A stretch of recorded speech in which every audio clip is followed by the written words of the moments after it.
इस क्वेश्चन को ज़रा ध्यानपूर्वक देखना कि क्या लिखा हुआ है। प्रोजेक्ट टाइगर की शुरुआत कब हुई थी?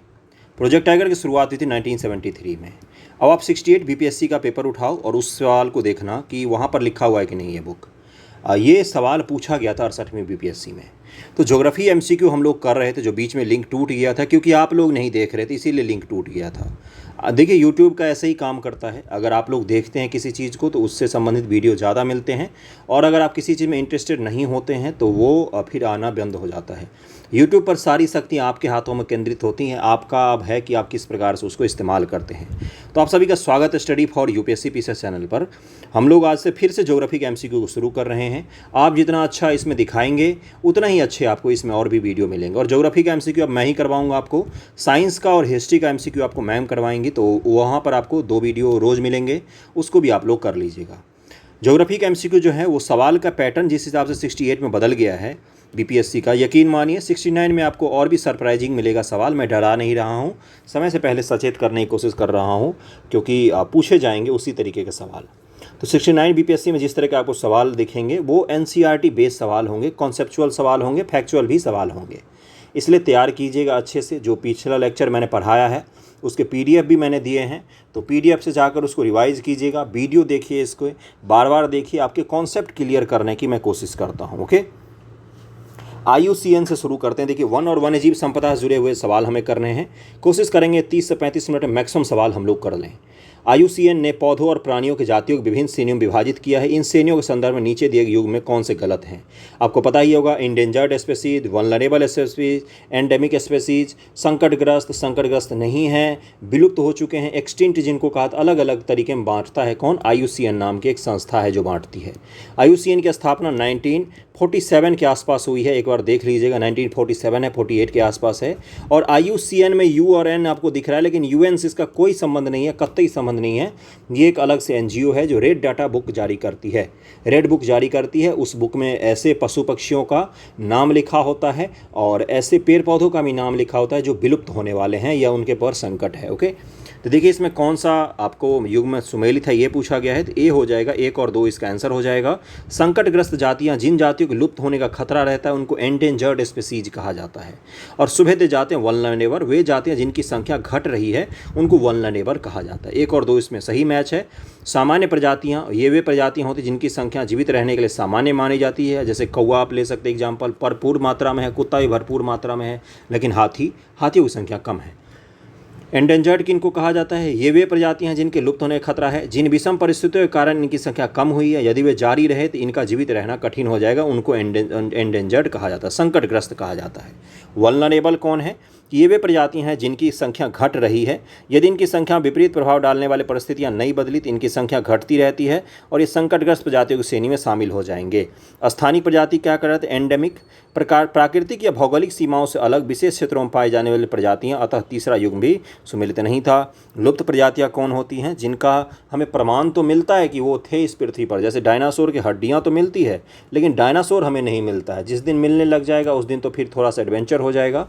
तो हमें क्या प्रमाण मिलता है कि भाई डायनासोर था कभी पृथ्वी पर लेकिन आज नहीं है, उसको क्या कहा जाता है? एक्सटिंक्ट कहा जाता है, विलुप्त हो चुकी हैं ये कहा जाता है। ओके, अगले सवाल पर हम लोग चलते हैं। अगला क्या है? इनमें से कौन सी टिप्पणी प्राकृतिक वनस्पति जात और प्राणी जात के ह्रास का प्रमुख कारण नहीं है? देखिए प्राकृतिक वनस्पति और प्राणी दोनों का ह्रास हो रहा है। आपसे पूछा गया है कि उनका कारण कौन सा नहीं है। तो अगर आपको पता होगा कौन कौन से कारण से पेड़ पौधे और पशु पक्षी सब विलुप्त हो रहे हैं तो आप कारण कौन सा नहीं है वो आसानी से छांट लेंगे। कृषि का प्रसार, बृहद स्तरीय विकास परियोजना, पशुचारण और ईंधन एकत्रित करना, तीव्र औद्योगिकरण, शहरीकरण।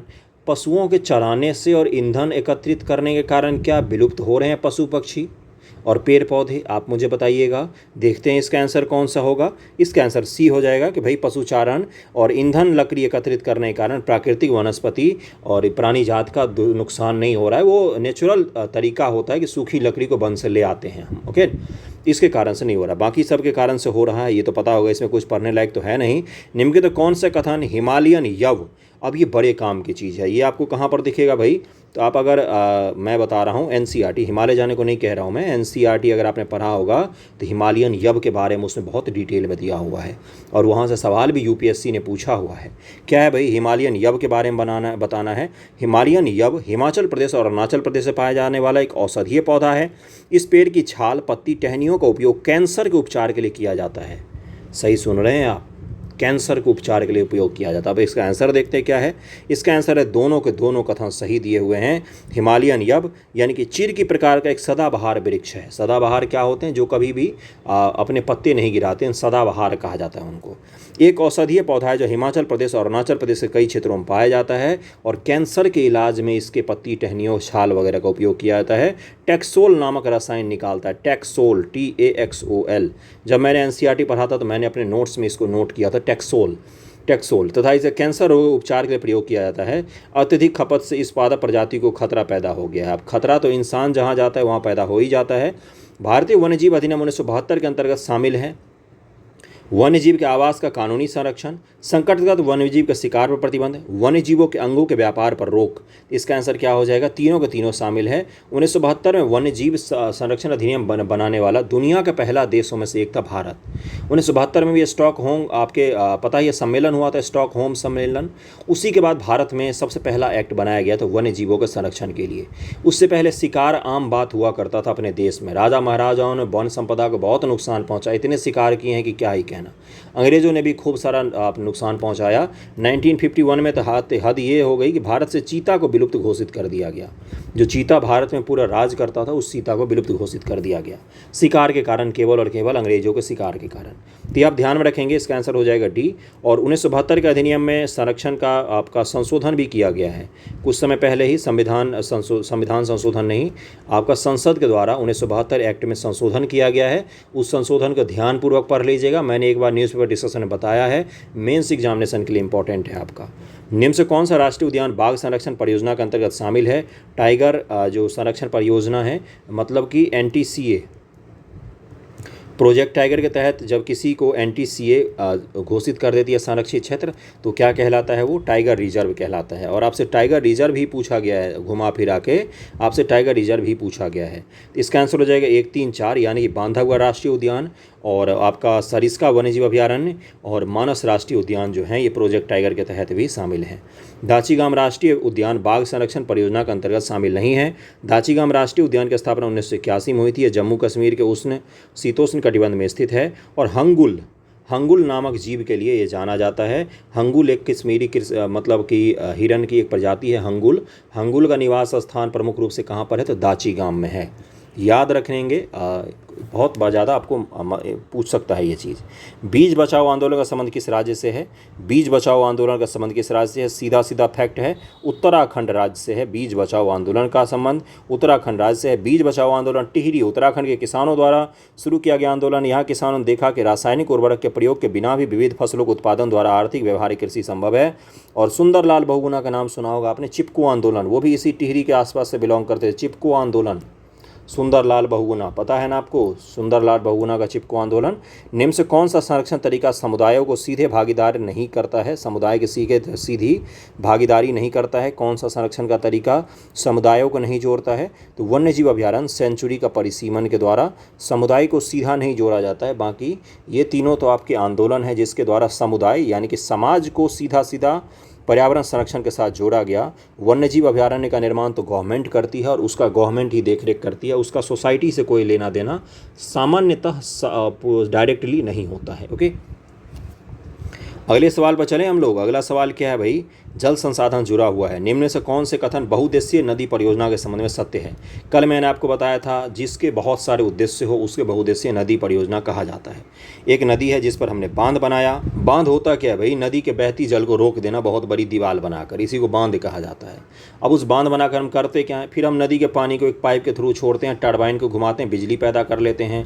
और हम क्या करते हैं? मनोरंजन के लिए भी इसका उपयोग करता है। लोग इसे बोटिंग करने आते हैं बांध वगैरह में, आपने देखा होगा।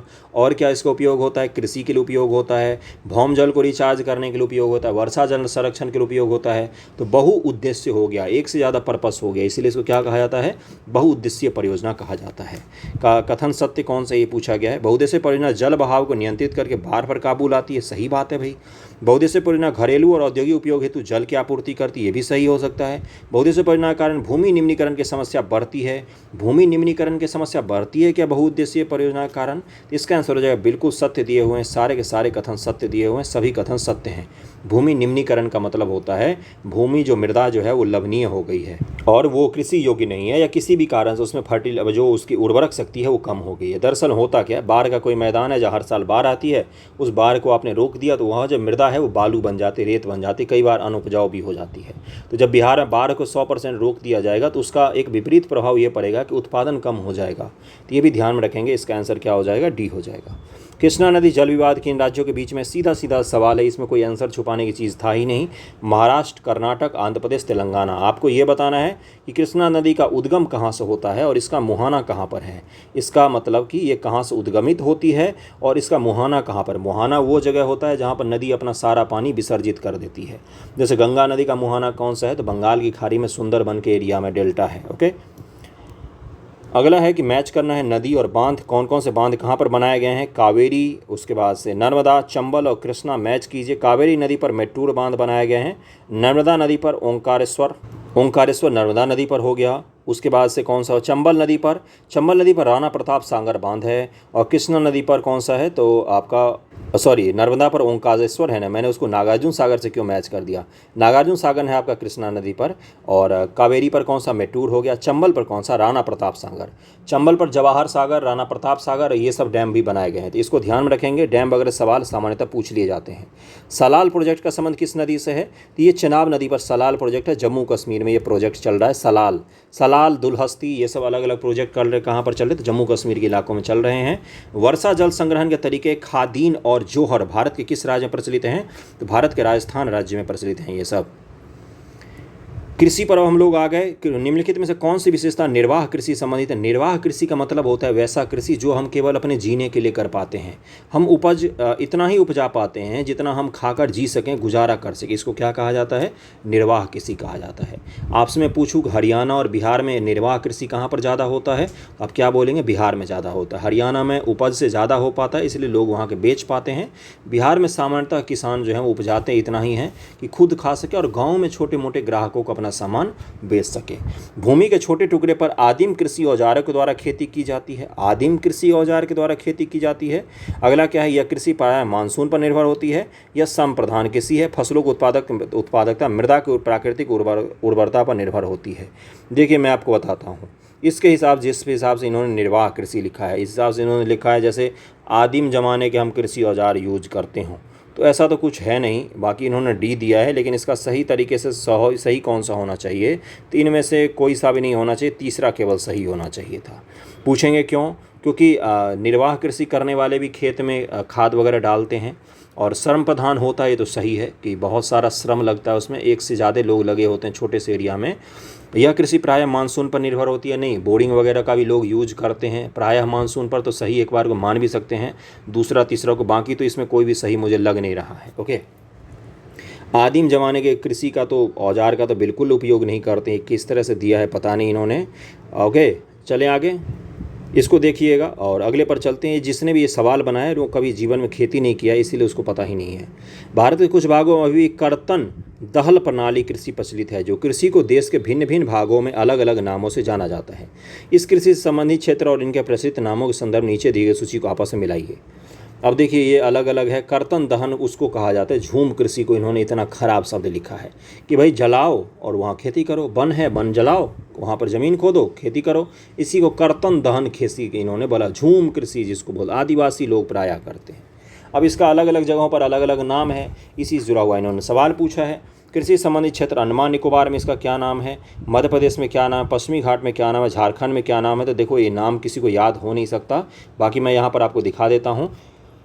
मध्य प्रदेश में इसको बेवर या दहिया कहा जाता है। आंध्र प्रदेश से पोडू अथवा पेंडा, पश्चिमी घाट में कुमारी, अंडमान निकोबार द्वीप में दीपा, हिमालय क्षेत्र में खील कहा जाता है झूम कृषि को। झारखंड में कुरुआ कहा जाता है। क्या कहा जाता है? कुरुआ झारखंड में झूम कृषि को। उत्तर पूर्वी राज्य असम और इन सब में क्या कहा जाता है? झूम कहा जाता है। ओके। और उड़ीसा में पामा डाबी या कोमान या ब्रिंगा कहा जाता है उड़ीसा में। ओके। बाकी अलग अलग देश का भी दिया, जैसे वियतनाम में रे कहा जाता है। ये क्यों दिया है पता है? यूपी वालों ने पूछा हुआ यूपी पीएससी में इसको कि झूम कृषि को वियतनाम में क्या कहा जाता है? वियतनाम में रे कहा जाता है इसको। ओके।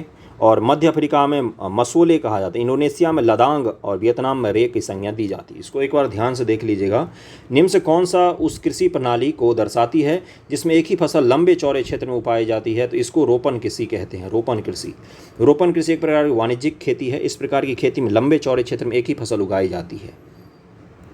रोपण कृषि उद्योग और कृषि के बीच में एक अंतरापृष्ठ है। रोपण कृषि व्यापक क्षेत्रों में की जाती है, अत्यधिक पूंजी और श्रमिकों की सहायता से की जाती है। ओके। तो इसका आंसर बी हो जाएगा।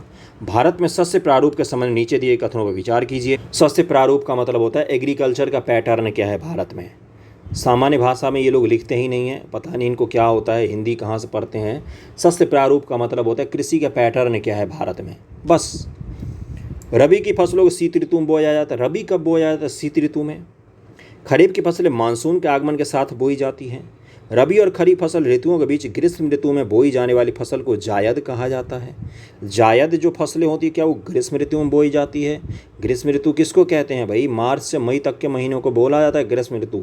ये आपको पता होना चाहिए, 3-4 महीने का जो समय होता है तो इसी को कहा जाता है ग्रीष्म ऋतु। बाकी फिर जून से वर्षा शुरू हो जाती है और फिर सितंबर अक्टूबर के बाद शीत ऋतु शुरू हो जाती है। तो ये आपको पता होना चाहिए नवंबर के आसपास से।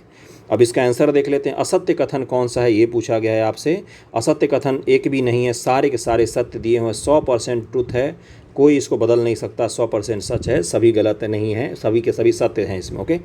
इनमें से कोई नहीं इसका आंसर हो जाएगा। यहाँ पर देख लीजिए, रबी, खरीफ और जायद 3 तरीके के अपने यहाँ पैटर्न होते हैं। रबी फसल कब बोया जाता है? जैसे गेहूँ वगैरह जो हो गया ये आपका रबी फसल हो गया। और आपका जो चावल अभी जो भी धान बोए रहे हैं ये कौन सा? खरीफ फसल हो गया। कुछ ऐसी फसलें होती हैं जो रबी और खरीफ दोनों में उपजाई जाती हैं। वैसे तो हाइब्रिड बीज के ज़माने में धान भी रबी और खरीफ दोनों में उपजाई जाती है। और रबी और खरीफ के बीच में कुछ 2-3 महीनों का समय होता है। जैसे गेहूँ जो है वो कहीं पर मार्च में कट जाती है, कहीं पर अप्रैल में कटती है, तो उसके बाद का जो 1-1.5 महीने का 2 महीने का समय रहता है उसमें जो फसल हम बोते हैं सब्जियां वगैरह वो जायद में आ जाती है मुख्य रूप से। इसको ध्यान में रखेंगे। देखिए यहाँ पर लिखा हुआ है मुख्य रूप से तरबूज, खरबूज, खीरा, सब्जी, चारे की खेती जो की जाती है जायद फसल के रूप में की जाती है। देखा होगा आपने, ये सब तो पता होगा आपको। अगले पर चलते हैं। निम्न से कौन सी खरीफ फसलें हैं? सवाल सीधा सीधा कृषि से पूछा जाता है हर साल। कोई भी देश का एग्जामिनेशन हो कंपटीशन लेवल का, चाहे वो SI में जाएँ आप, चाहे वो BPSC में जाएँ आप, चाहे वो UPSC में जाएँ, कृषि से सवाल गारंटेड होता है तो गारंटेड होता है। एक साल भी ऐसा नहीं गुजरा जिसका किसी से सवाल ना पूछे। थोड़ा कठिन, थोड़ा आसान, लेकिन पूछेगा जरूर। खरीफ फसल कौन कौन सी हैं आप देखिए।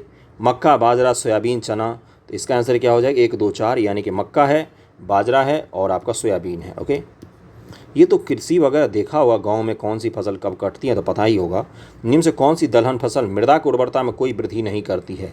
तो इसका आंसर क्या हो जाएगा? अरहर, तुअर। ओके। फलीदार फसल होने के नाते अरहर को छोड़कर अन्य सभी दालें वायु से नाइट्रोजन लेकर भूमि की उर्वरता को बनाए रखती। नाइट्रोजन का स्थिरीकरण करती है। कौन करती है? तो जो दाल फली वाले पेड़ पौधे होते हैं और राइजोबियम नामक एक जीव होता है जो क्या करता है? मृदा में आपका नाइट्रोजन बढ़ा देता है। अगर आपने धान से पहले कोई दाल लगाया है खेत में तो धान में आपको यूरिया डालने की ज़रूरत नहीं पड़ती है। ओके। भारत विश्व में दालों का सबसे बड़ा उत्पादक और उपभोक्ता भी है। ओके। भारत में शीत ऋतु में पश्चिमी विक्षोभ से होने वाली वर्षा किन फसलों का अधिक उत्पादन सहायक होती है? तो शीत ऋतु में जब वर्षा कहीं भी हो ना तो रसदार फल वहाँ पर खूब सारे होते हैं। खट्टे फल, मीठे फल, रसदार वाले हो सकते हैं। जैसे भूमध्य सागर के आस पड़ोस के क्षेत्र को क्या कहा जाता है? दुनिया के फल का कटोरा कहा जाता है। क्यों कहा जाता है? और वहाँ पर वाइन वगैरह जो चलन में है, शराब का जो कल्चर है यूरोप वगैरह में, क्यों है?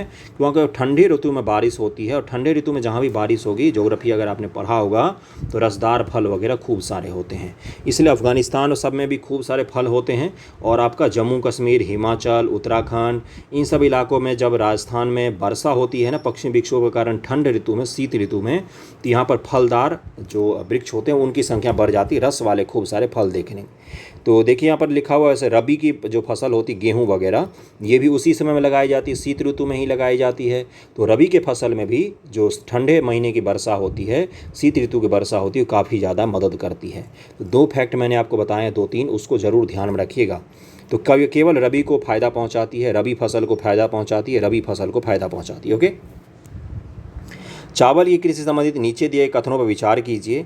चावल मुख्यतः रबी की फसल है। चावल की कृषि के लिए उच्च तापमान 25 डिग्री सी से अधिक की आवश्यकता होती है। चावल की कृषि के लिए 100 सेंटीमीटर से अधिक की वर्षा की आवश्यकता होती है। अब आपको इसका आंसर बताना है कि इसका आंसर क्या हो जाएगा। देखिए यहाँ पर क्या लिखा हुआ है, कौन से कथन सत्य हैं, तो दूसरा और तीसरा सत्य है। देखिए यहाँ पर क्या लिखा हुआ था, चावल के प्रमुखतः रबी की फसल। चावल तो खरीफ में होती है, अभी बोया जा रहा होगा। बिहार में तो भाई ऐसी स्थिति हो गई, बहुत सारी जगह हैंडपंप से पानी आना बंद हो गया है, इतना सूखा पड़ा हुआ है। बहुत सारे जगह के बच्चे भी कमेंट कर रहे हैं कि हमारे यहाँ हैंडपंप से पानी नहीं आ रहा। सोचिए ऐसी स्थिति बनने का था, इसको क्या बोला जाएगा कि भाई बिहार में हैंडपंप से पानी नहीं आना कितनी बड़ी बात है। तो ये दिक्कत भी लोगों को देखने को मिल रही है, तो इसको ध्यान में रखेंगे आप लोग। तो चावल की खेती खरीफ फसल में की जाती है, और लेकिन इस बार तो वर्षा हो ही नहीं रहा है, कुछ क्षेत्रों में बहुत ही ज़्यादा मुश्किल हो गया है बच्चों को। तो अगले पर चलते हैं। गेहूं की फसल के संबंध में निम्नलिखित में से कौन सा कथन सत्य है। इस फसल को उगाने के लिए समान रूप से वितरित 50 से 75 सेंटीमीटर वार्षिक वर्षा की आवश्यकता होती है। उत्तर पश्चिम भारत में गंगा सतलुज का मैदान प्रमुख गेहूं उत्पादक क्षेत्र है। तो इसका आंसर हो जाएगा सी। 1 और 2 दोनों सत्य हैं। ओके। मोटे अनाज का संबंध निम्न से कौन से कथन सही हैं। मोटे अनाज में पोषक तत्वों की मात्रा अत्यधिक होती है। ज्वार, बाजरा और रागी भारत उगाए जाने वाले मुख्य मोटे अनाज हैं। तो बिल्कुल सही है, दोनों के दोनों सही हो जाएंगे। मोटा अनाज वर्ष भी मनाया जा रहा है 2023 में, ये तो पता ही होगा आपको। अगला है कि यह खरीफ के अंतर्गत बोई जाने वाली एक फसल है। एक फसल के बारे में आपको एक्सप्लेनेशन दे दिया गया है थोड़ा सा, और आपको पहचानना है कि वो फसल कौन सी है, जो खाद्यान्न और चारा के दोनों के रूप में उपयोग की जाती है। फसल 21 डिग्री सेल्सियस से 27 डिग्री सेल्सियस तापमान में पुराने जल और मिट्टी पर अच्छी तरीके से उपजाई जाती है। ये फसल कौन सी है, तो ये फसल है आपके मक्का। क्लियर हो गया, मक्का है ये फसल।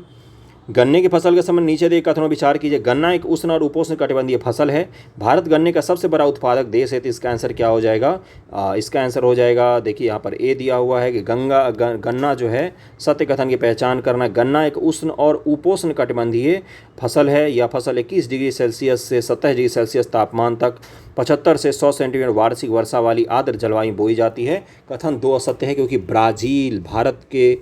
ब्राज़ील के बाद भारत गन्ने का दूसरा सबसे बड़ा उत्पादक देश है। पहला कौन सा है आपका, तो ब्राज़ील है देश दुनिया में जो आपका सबसे ज़्यादा गन्ना का उत्पादन करती है।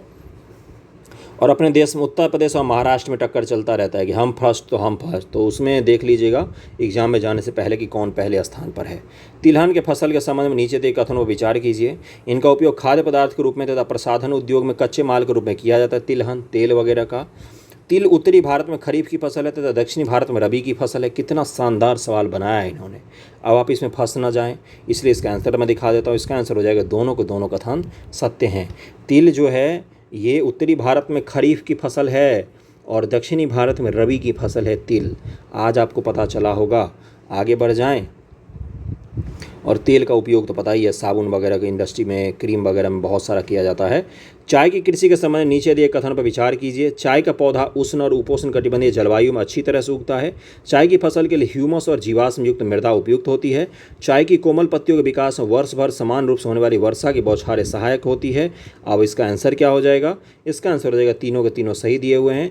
चाय के लिए अच्छी ह्यूमस भी चाहिए होता है, जीवाश्म युक्त मृदा भी चाहिए होता है, ढलान भी चाहिए होता है जिससे उसमें हवा बहती रहे, ऊपर से नीचे की तरफ हवा हो, पानी अटके नहीं, पानी उस पर पड़े लेकिन अटके नहीं, पानी बह के चला जाए, नहीं तो पानी अटकने से सरने लग जाते हैं, इसलिए उस पर स्लोप भी चाहिए होता है। बिहार के जो किशनगंज वगैरह इलाका है वहाँ पर चाय के उत्पादन को शुरू किया गया है। तो इसका आंसर क्या हो जाएगा, 1 2 3 तीनों सही दिए हुए हैं। निम्न से कौन सा राज्य कॉफ़ी का सबसे अधिक उत्पादन करता है, तो ये राज्य है अपना कर्नाटक। कर्नाटक सबसे ज़्यादा कॉफ़ी का उत्पादन करता है।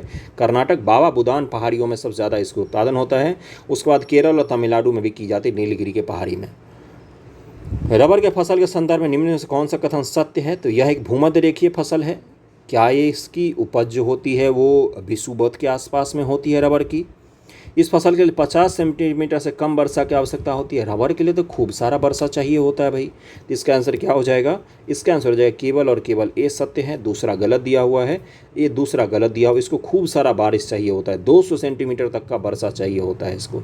अपने नॉर्थ ईस्ट के इलाके में केरल और जो है इन सब राज्यों में आपको रबर की खेती दिख जाएगी, लेकिन बहुत कम स्तर पर रबर की खेती होती है। कपास की कृषि के लिए कौन सी मृदा सर्वाधिक उपयुक्त मानी जाती है? तो कपास के लिए काली मृदा को सबसे उपयुक्त मानी जाती है। और ये जो अग्नेय चट्टान से निर्मित मृदाएं होती हैं उनसे होती हैं, ज्वालामुखी चट्टान से निर्मित जो मृदाएं होती हैं उन पर सबसे अच्छी काली मृदा होती है। काली मृदा की जल धारण क्षमता भी काफ़ी अच्छी होती है। स्वतः जुताई वाली मृदा भी इसीलिए इसको कहते हैं काली मृदा को। और बस आगे बढ़ते हैं। महाराष्ट्र, गुजरात, इन सब राज्यों में इसकी खेती होती है कपास की। किस पंचवर्षीय योजना के अंतर्गत भूमि सुधार कार्यक्रम को लागू किया गया था? तो प्रथम पंचवर्षीय योजना था 1951 ईस्वी में भू सुधार एक्ट को, हदबंदी चकबंदी को लागू किया था। हदबंदी कितना आप ज़मीन रखेंगे, चकबंदी एक ही जगह पर आपका सारा ज़मीन होना चाहिए, इस प्रणाली को लागू किया गया था, भू सुधार को लागू किया गया था। 1950 के दशक में विनोबा भावे ने भूदान आंदोलन की शुरुआत किस राज्य से की थी?